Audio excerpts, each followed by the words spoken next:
তো hello guys, welcome to my channel Rasel explainer. তো আজকের ফাইনালে আমরা দেখতে পেয়ে গেলাম যে আমাদের ওজি ব্লাড লাইনের পঞ্চম মেম্বারকে হতে চলেছে। আজকের আমরা স্ম্যাকডাউনের মেন ইভেন্টে দেখতে পাই যে সোলো সিকোয়ার সাথে রোমানের টিমের ফেস আপ হয়। আর সোলো সিকোয়া বলে দেয় যে আমাদের টিম তো একেবারে কমপ্লিট রয়েছে, কিন্তু রোমানের টিম তো কমপ্লিট নেই, তাদের মাত্র 4জন মেম্বার।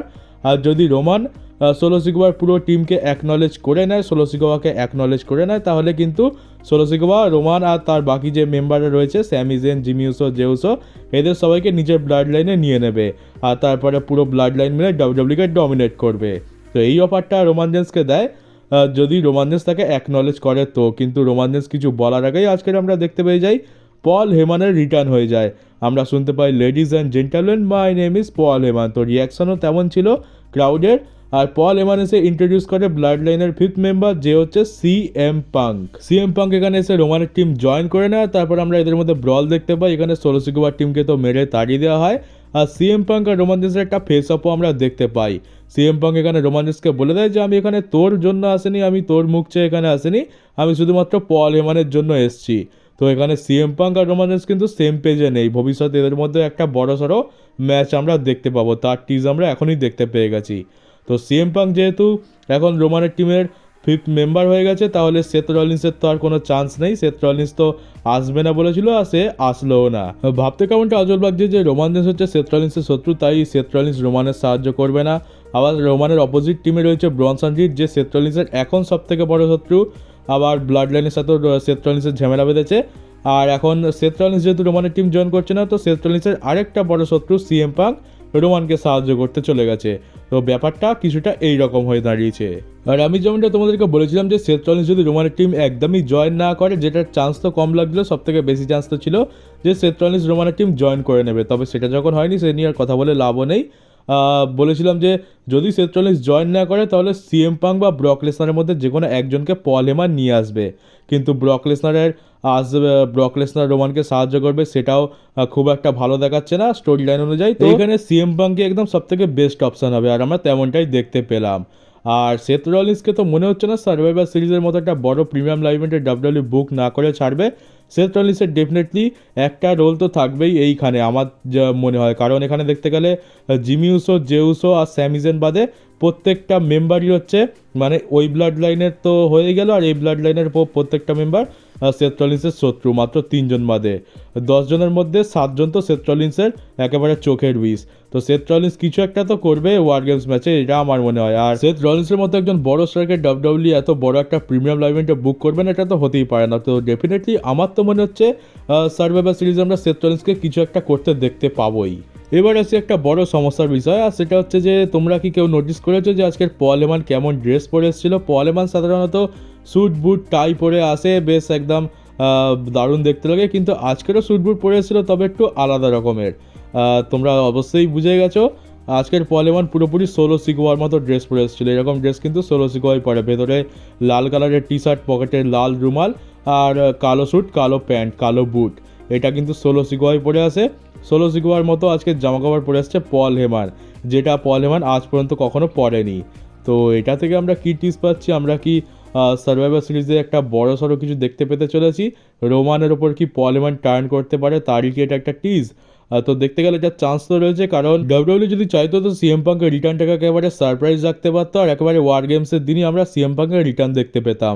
এমনটা হতো যে রোমানের টিম 4 জন নিয়েই এন্ট্রি নিল ওয়ার গেমস ম্যাচে, আর একেবারে লাস্টের দিকে গিয়ে আগেরবার যেমন র্যান্ডি অর্টনের আমরা রিটার্ন দেখতে পেয়েছিলাম, তেমনি এবারে পল হেমান আসতো, আর পল হেমান এসে সিএম পাঙ্ককে ইন্ট্রোডিউস করতো। তো সেটা একটা অনেক বড় সারপ্রাইজ হতো। কিন্তু এত বড় একটা সুযোগ ডাব্লিউডাব্লিউ যখন আগে থাকতেই ছেড়ে দিল, আগে থাকতেই আমাদের জানিয়ে দিল যে সিএম পাঙ্কই হতে চলেছে পঞ্চম মেম্বার, তাহলে ডেফিনেটলি আমরা ওয়ার গেমসে একটা কোনো বড় সারপ্রাইজ দেখতে পাবো। তার জন্যই ডাব্লিউডাব্লিউ এইসব সারপ্রাইজ আগে থেকে দিয়ে দিয়েছে।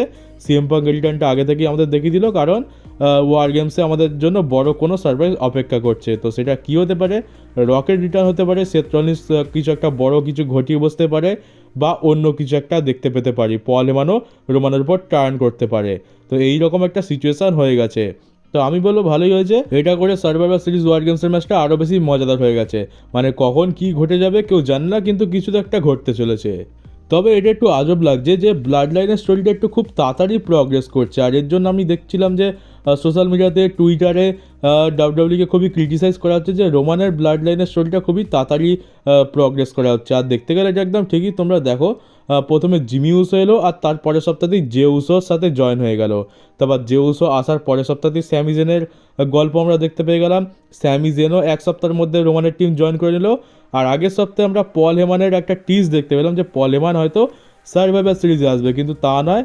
আগের সপ্তাহে টিজ দেখতে পেলাম আর এই সপ্তাহতেই পল হেমান চলে এলো। তো খুবই জোর জবরদস্তি আর তাড়াহুড়ো করে মনে হচ্ছে ব্লাড লাইনকে একত্রিত করার প্ল্যান চলছে। মানে প্ল্যান চলছে কি, প্ল্যান তো হয়েই গেছে, কাজ তো এক্সিকিউট হয়ে গেছে। তো এই জন্য অনেকে ট্রিপল এইচকে ক্রিটিসাইজ করছে যে এটা একটু সময় দিলে ভালো হতো। মানে তাড়াহুড়ো করে সবাইকে জবরদস্তি এক জায়গায় ঢুকিয়ে দেওয়া হচ্ছে, একটু সময় দিলে দেখতে ভালো লাগতো। তো আমারও এমনটাই মনে হয়, এটা একটু সময় দিলে ভালো হতো। খুবই তাড়াহুড়োতে এক সপ্তাহে জিমি আসছে, এক সপ্তাহে জে আসছে, তারপরের সপ্তাহতেই স্যামি আসছে, তারপরের সপ্তাহতেই পল হেমান চলে আসছে। তো একটু তাড়াহুড়ো তো হয়ে গেছে।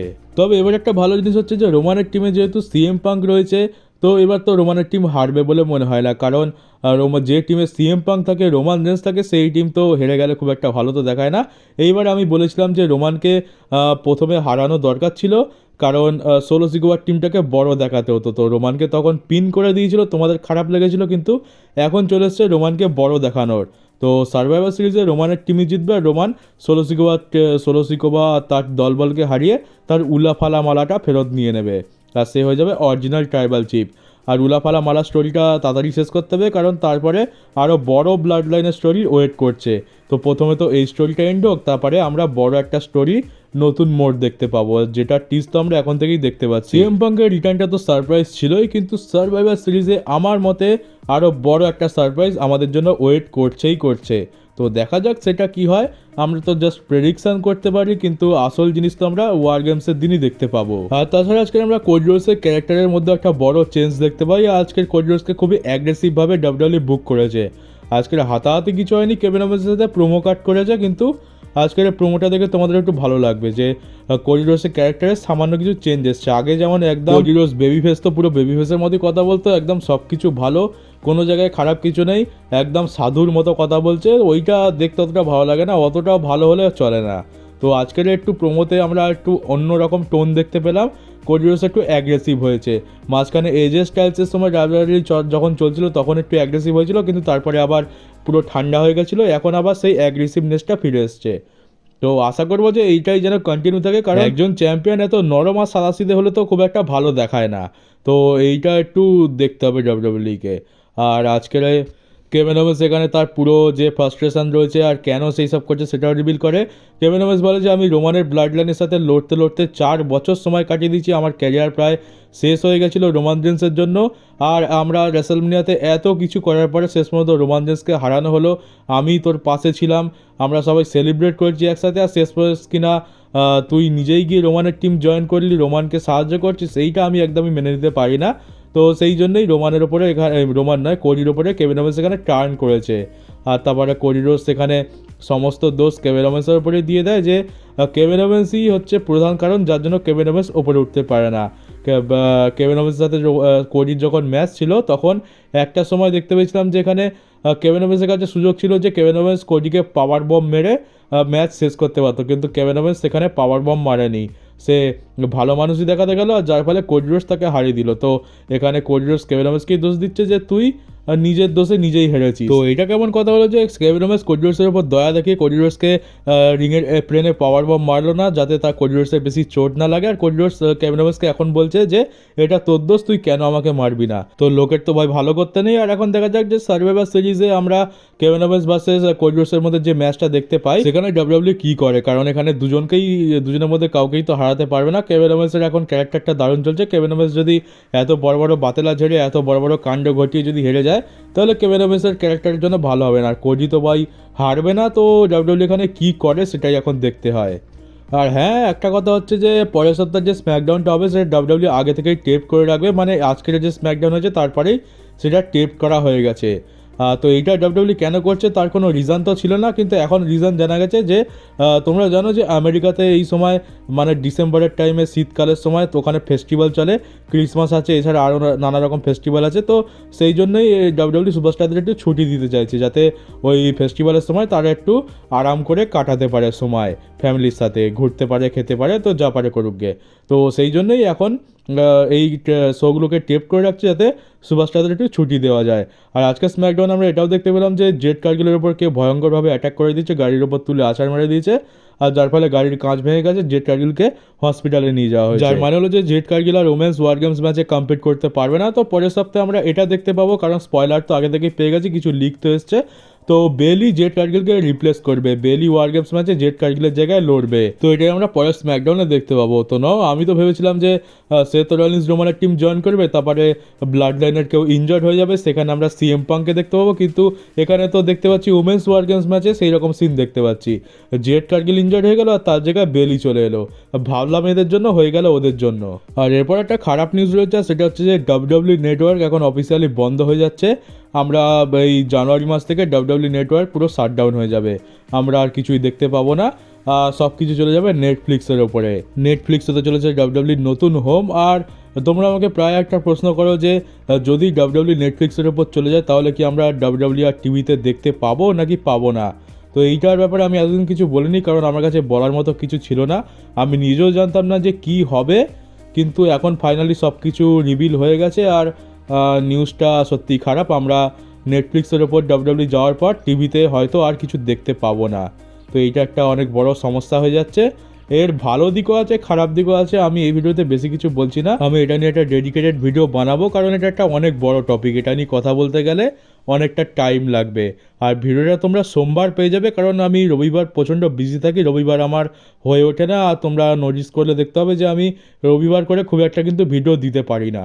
তো রবিবারে আমার একটু কাজ থাকে, প্রত্যেক রবিবারই কাজ থাকে, তো রবিবার আমি ভিডিও বানানোর টাইমই পাই না। তো কালকেরে তো হবে না, আমি সোমবারে তোমাদের ওই ভিডিওটা দিয়ে দেবো বানিয়ে। তো তোমরা ওই ভিডিওতে জানতে পারবে যে কী সিচুয়েশান চলছে, আমরা আদৌ টিভিতে দেখতে পাবো কি না, কোনো চান্স আছে কি না, সেসব তোমরা ওই ভিডিওতে ডিটেলসে জানতে পারবে। আমি ডিটেলসে সব কিছু তোমাদেরকে বলে দেবো। তো চলো গাইজ, আজকের ভিডিও এই পর্যন্ত ছিল। আর নতুন হয়ে থাকলে চ্যানেলটাকে সাবস্ক্রাইব করে নোটিফিকেশন বেলটাকে অন করে দিও। আর চলো, দেখা হচ্ছে তোমাদের সাথে আমার পরের ভিডিওতে।